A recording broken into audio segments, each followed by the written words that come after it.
Je m'appelle Samuel Mesquita, je suis doctorant en astrophysique au laboratoire de physique subatomique et de cosmologie de Grenoble. Donc sur la presqu'île, mon sujet de thèse c'est le blending, donc c'est-à-dire quand il y a deux galaxies qui se superposent dans nos observations. Moi je m'appelle Emma, je vais avoir 23 ans, je suis en design d'interaction à Villefontaine, en Master 1. Et moi, je m'appelle Margot, et tout comme Emma. J'ai même pas fait exprès, mais sur chaque catégorie. Je m'appelle Yona, j'ai 22 ans.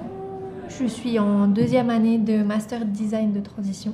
Et aujourd'hui, on est au 3e jour de la Scientific Game Jam à la Casemate.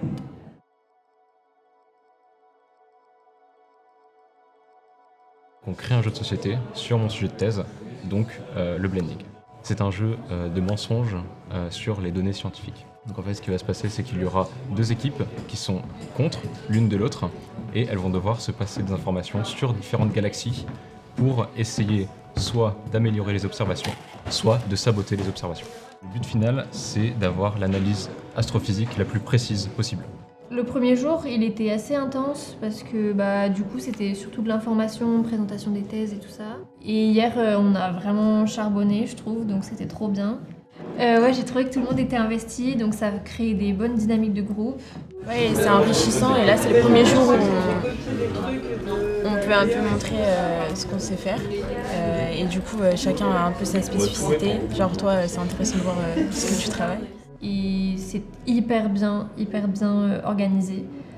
On s'ennuie jamais, il n'y a pas de trous dans les journées, c'est hyper bien mené. Donc les objectifs d'aujourd'hui, c'est d'avoir un design à peu près fini et un équilibrage du jeu plutôt bien pour finir la Game Jam. Je fais d'abord de la veille graphique pour savoir quel style est-ce qu'on s'intéresser. Donc pour faire écho avec la thèse de Samuel, on a pris en compte le fait que avec le télescope LST, on voit pas assez précisément, du coup il y a des pixels. Et avec l'autre télescope, c'est aussi des pixels, mais un peu plus net. Du coup, on a repris cette idée-là de voir, entre guillemets, la galaxie via les pixels. Donc ça, c'est pour ce qui est du plateau du jeu. Et pour les cartes, on a repris un peu cette idée-là des pixels pour avoir une cohérence. Du traitement graphique peut-être et plus avec de la couleur et des pixels aussi. À voir. On est en plein test.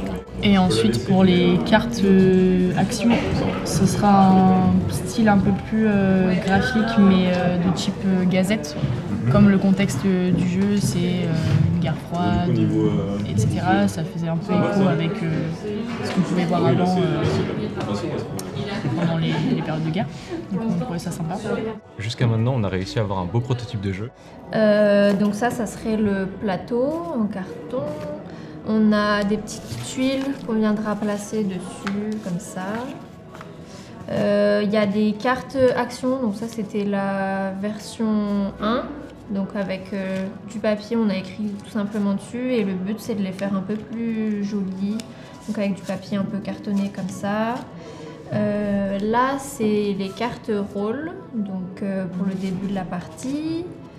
Donc voilà, le but c'est de pas faire, c'est pas la version finale quoi, ça se voit, mais c'est d'avoir une expérience de jeu peut-être un peu plus tangible et réaliste.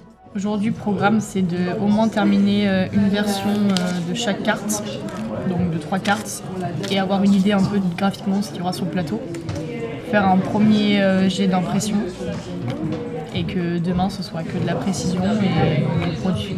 Ça va être de retester, revoir ce qui va pas, et ensuite utiliser les machines du Fab Lab pour construire la version finale.